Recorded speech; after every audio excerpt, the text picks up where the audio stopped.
You are now experiencing the Digital Life with Kevin Lockett.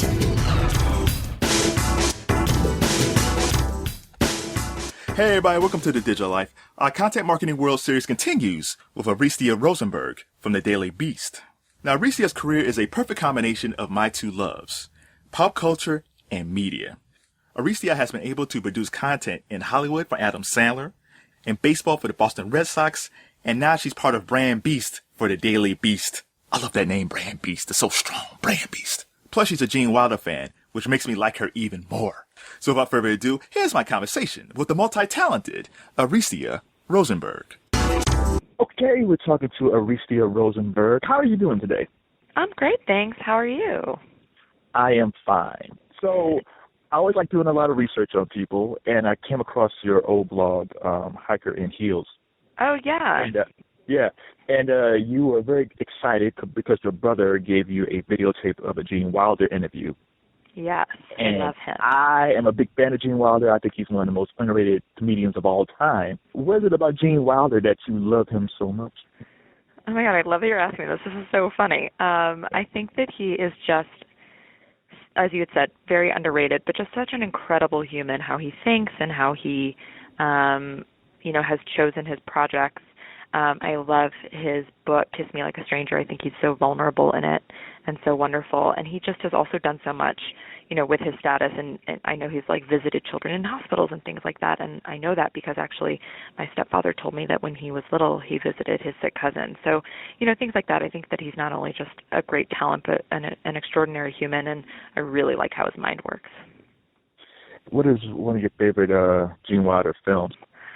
Oh, gosh. I actually like, I really like The Producers. I like a lot of his comedy stuff. I like when he sings and dances. Yeah. So speaking of producers, I read that how you always call yourself a producer. But the thing that you said, which is true, is that a producer has many different definitions. Yeah, they do. My background is in major motion pictures and television production, and even in those two worlds, a producer means totally different things. And then in the agency world, it means a completely different thing. So, it's definitely one of those terms that it can mean that you actually do a lot of different things. So growing up, because it seems like you've always been involved with popular culture and storytelling. Growing up, were you always into pop culture and storytelling, or was it something that you kind of fell into as you went along in life? I definitely can track the evolution of that. I actually remember distinctly being, 8 years old, and I went to see Phantom of the Opera. And I remember watching that show, and I remember just loving it the entire time and saying to myself, I want to do that. And I didn't know what that was, but I know it was that. And I definitely, was always writing stories. I was a crazy reader as a kid. My poor mother, I burned through books. She couldn't keep up with me. And I was always just definitely into story without, being able to call it that, just all these different things that I was drawn to. And then I remember in high school I was doing a lot of theater, and, to be frank, I wasn't much of an actress, but my junior year I directed a one-act show, and I really fell in love with that. And I really was drawn to that, and I thought, oh, okay, I wanna pursue this a little more. And I went to film school, to be a director, although by the time I was leaving film school, I thought I actually wanted to be a studio executive. So there's just always been kind of this drive and story and wanting to craft, throughout my career. What was it about directing that made you change from acting? I like I said, I was never really much of an actor. I think I just got into theater because that was kind of what you did, when you're in high school, in terms of what you're drawn to, and then capitalizing that on whatever activities are available. But then, I think just giving the direction, giving a chance to direct, it just something really in me came alive, and that felt more right. So while you're working in Hollywood, you worked for a guy that I admired from afar. That's kind of under the radar. He's out there, but he's under the radar. You worked for Devon Franklin. I did, yeah. Actually, Devon was my first boss. At Columbia Pictures. So what did you learn from Devon that still helps you today? Man, he is such a hard worker. He was one of the youngest studio executives, and I got to know him. I was an intern there, and I got to know him. I just was really drawn to him just always working so hard, and then he hired me to be his assistant, and just watching how hard he was always working, and he always had an eye to everything. I definitely learned a lot from him. So we're moving forward to your position now at the Daily Beast. And usually when people think about the Daily Beast, they think on the content side. They read the news, they read the pop culture, read the sports, but they don't know about the marketing and branding side of the Daily Beast. Yeah, my title is Creative Director of Brand Strategy, and our team, we're called Brand Strategy, although our official name is Brand Beast. A lot of media shops have special names for their brand teams. What I do here is I oversee the creative of our brand partnerships. So what does that mean? Well, there's this thing called content that we work in, and I got into content actually at my last job. I was at an agency, and I was brought in to be a content creative and producer for campaigns, and they had drawn me in because of my background in traditional film and TV production, and I was just now applying that to the brand world. And now I'm here at the Daily Beast, and I'm applying those skills here to oversee the creative work on our brand partnerships. How does the partnerships work? Does your department seek out partnerships, or the partners come to you saying, we want to work with you on a project? Yeah, it's both ways. A brand or an agency or both will come to us and say, hey, we've got this problem, or we've got this, campaign that we're doing, and we want to appeal to these people, and, how can we work together? And that's when I sit down with my team, and we, go over options and ideas, and we figure out how we can best, create things for this brand that will also appeal to our audience and will actually be successful. I think I read someplace where it doesn't matter if you're in editorial or you're in marketing, you got to think strategically. And I think sometimes, because I've been guilty of this, I've always been a writer, but I wasn't really a strategic writer. I just wrote. But in these days and times of digital media and digital marketing, you have to have a strategic type mind, no matter if you're on the editorial side or the marketing side. Yeah, exactly. When we hire it, it's not necessarily about, are you a content professional? Is that on your resume? I definitely look for a variety of skills, but across the board, it's being strategic and having that way of thinking, because I'm not just looking for you to do something. I'm looking for you to think about it from all different angles, and it's super important. Also because an aspect of that is we say that we're data-driven creative. There's a lot of different things that we look at. We don't just say, we think we should do this because whatever. I don't let data, dictate what I do, but I do let it inform. Yeah, that's interesting. Yeah, because some people are very algorithm-based, they're very data-based, and it kind of forms their thought process. It's art and science, man. It's not one or the other. Right.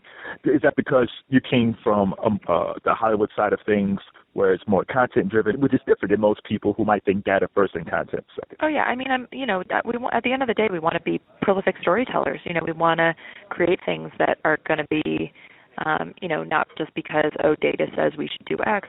No, that's not necessarily going to be right for this brand of the Daily Beast or be any good. Really, we want something that we know will speak to what we're after. All right. Going back a bit, so you're born in Laguna Beach, but you consider yourself a Bostonian. I don't know what I consider myself. It's funny when people are like, where are you from? And I'm like, well, Orange County, California, because I was actually born in Newport Beach before I moved to Laguna Beach, although I lived in Laguna Beach most of the time, but I also lived in Las Vegas for quite a while, and I also lived in Boston for quite a while, so I've kind of bopped around a bit. And then I lived in LA, of course, so yeah. Were you like Army bred, or was it just like you just traveled all over the place? No, growing up, Mom lived in Las Vegas and Dad lived in Orange County, and then I went to college in Boston, but then I moved back to LA, but then I went back to Boston to do a movie, and I didn't leave. I just stayed, and then now I'm in New York. And tell me about Boston Content, because that sounds like a very cool project that you co-founded. Yeah, that was a total crazy explosion that was super awesome. I had just started at my last job, which, as I mentioned, I was a creative content producer at Hill Holiday, which is an ad agency in Boston, and I had a friend say, hey, we just decided, let's open this up to more people. Let's, try to get a group together. And so, we'll just, throw a little meetup, a little event to get people together. And we didn't really know what it was going to turn into, but we threw a first event. We threw a panel that was just all around what is content, since it was such an emerging discipline. This was, 4 years ago, or 3.5 years ago.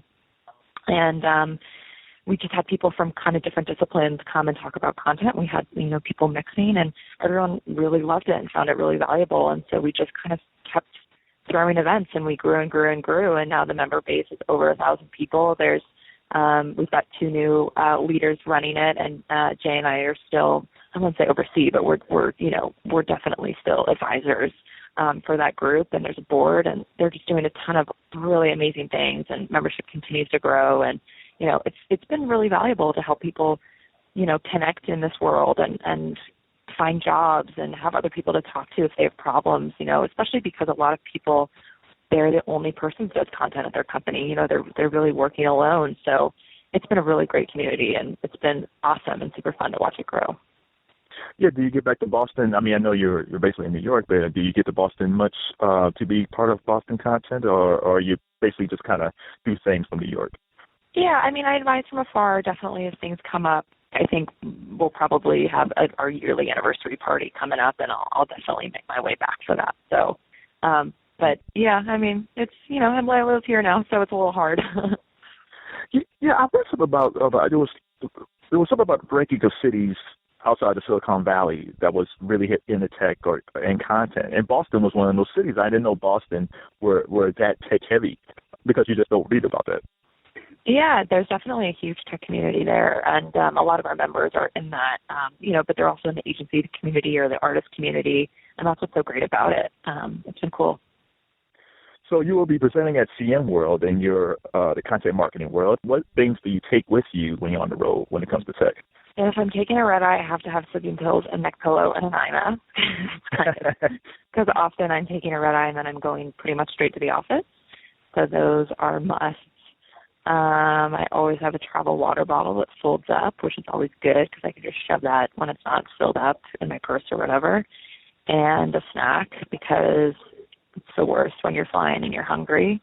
And I always have a book, and I still read paper-paged books because that's how I like to do it. What book are you reading now? I'm actually in the middle of I think it's called All the Things I Never Told You. I just picked it up on my train back from actually another trip. Everything I Never Told You, that's what it's called, so listening, yeah. So what was it about? It's just a novel about a girl in a town, and she shows up dead, and kind of how her family deals with it. I really like novels. I try to rotate between workbooks and novels. So, I mean, the Daily Beast is a great job you have right now, but you're still a producer at heart. Do you think you will be producing maybe like a small film? And since you're in New York, do you think you'll be maybe producing films while you're in New York, or are you basically just totally focused on the Daily Beast? I'm definitely super focused on the Daily Beast right now, but it's not something that, you're right, I easily will let go of. So I'm sure if the right opportunity arises, I would jump on it. And with your position, do you ever are you able to kind of develop content, or are you just more on the strategic side of things? I do, actually. Yeah, no, it's a huge part of what I do, is developing those creative ideas and then, executing them. We just had, actually we're in the middle of a really great campaign for Land Rover called The Nearest Faraway Place, which is all about finding adventure in your own backyard, and there's a lot of written and video content, and we've got a bunch of other campaigns that we're in the middle of, as well as that we're about to kick off. So we're busy creating over here. And I did read that, one of your goals is always to travel to a place and pet strange dogs. So have you traveled anywhere this year around the world and pet a dog? Yeah, well, I go to one new country a year, and this year I'm going to Japan. I've never been. I'm actually going at the end of the month. Literally right before Content Marketing World, I'm flying directly back to Content Marketing World from Japan. So we'll see how that goes. Is that business, or is that just a vacation? That's personal. Nope, just fun. Gonna go pet all the strange dogs and eat all the noodles. Oh, okay. Okay. So, Arestia Rosenberg, thank you for the conversation. If people want to learn more about the Daily Beast, where can they go? Yeah, you can find me on Twitter at Arestia R, Arestiar, and definitely follow at The Daily Beast and download our app. It's sick. Oh, yeah. Let's talk about the app for a second. Sure. So when people download the app, what type of things can they find? It's all of our great content, everything from politics to pop culture. And what's cool about it is you can, read what you want and you can swipe to skip what you don't. And then you can actually also, over time, it'll track your data to see kind of the stuff that you're reading more of, the stuff that maybe you want to be reading more of that you're not, what kind of topics you're following, things like that. It's pretty cool. It helps you understand the kind of news you're consuming. And one last thing, I'm a sports guy. So you worked for Nissen for a while. You worked for Nissen for the Red Sox. Oh, my God, you really dug up my history. I did. Yes. I am a research king. I love it. I love it. Yeah. But I do wonder, since you worked in Hollywood, because I always think, like, sports and Hollywood are all entertainment. In your experience, because you dabbled in both, are there much crossover between the two? Well, I should be, the work that I did for Nesson I wasn't like producing Red Sox games. I actually produced a show called Sox Appeal. It was a dating show that took place at Fenway Park, which actually is funny to this day.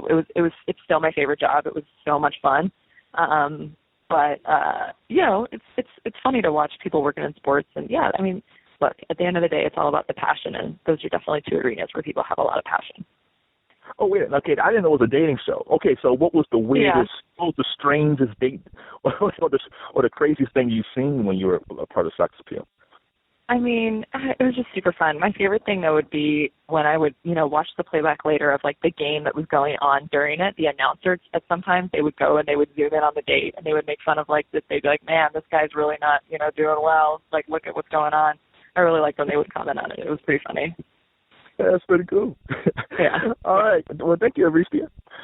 Yeah, thanks so much. Appreciate it. Bye. I want to thank Arestia Rosenberg for being a great guest on The Digital Life. Make sure you follow her on Twitter at Arestia R. That's Arestia R. And be sure to download the Daily Beast app. And I have to agree with Arestia. The app is pretty sick. So it's really, really good. So please check it out. And finally, check out my ebook, So You Think You Know Content Marketing. 23 inspiring quotes, links, and tips from today's digital leaders, available on Amazon. Hooray! All right, everybody. It's The Digital Life. I'm Kevin Lockett, and I'm out. The Digital Life with Kevin Lockett.